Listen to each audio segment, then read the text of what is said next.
ఉపరాష్ట్రపతి అభ్యర్థిగా నామినేషన్ దాఖలు తెలంగాణ బిడ్డ justice B Sudarshan Reddy. India కూటమి ఉపరాష్ట్రపతి అభ్యర్థిగా justice B Sudarshan Reddy nomination దాఖలు చేశారు. కాంగ్రెస్ అగ్రనేతలు సోనియా, రాహుల్ గాంధీ, ప్రియాంక, మల్లికార్జున్ ఖర్గేలతో పాటు ఇండియా కూటమి ముఖ్య నేతలతో కలిసి వెళ్లి ఆయన తన నామినేషన్ పత్రాలను రాజ్యసభ సెక్రటరీకి సమర్పించారు. ఉపరాష్ట్రపతి ఎన్నికల్లో తెలంగాణ బిడ్డ supreme court retired judge justice B Sudarshan Reddy బరిలోకి దిగడంతో ఆయనకు మద్దతు తెలపాలని తెలంగాణ ముఖ్యమంత్రి రేవంత్ రెడ్డి ఇప్పటికే కోరిన సంగతి తెలిసిందే. ఉపరాష్ట్రపతి ఎన్నికల్లో నామినేషన్లకు ఈ నెల 21 చివరి తేదీ, 22న స్క్రూటినీ ఉంటుంది. నామినేషన్ ఉపసంహరణకు 25 వరకు గడువు ఉంది. ఎన్నికలకు పోలింగ్ వచ్చే నెల 9న జరగనుంది. అదే రోజు ఓట్ల లెక్కింపు చేపడతారు.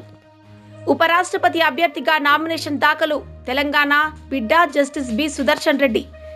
ఇండియా కూటమి ఉపరాష్ట్రపతి అభ్యర్థిగా justice B Sudarshan Reddy nomination దాఖలు చేశారు. కాంగ్రెస్ అగ్రనేతలు సోనియా, రాహుల్ గాంధీ, ప్రియాంక, మల్లికార్జున్ ఖర్గేలతో పాటు ఇండియా కూటమి ముఖ్య నేతలతో కలిసి వెళ్లి ఆయన తన నామినేషన్ పత్రాలను రాజ్యసభ సెక్రటరీకి సమర్పించారు.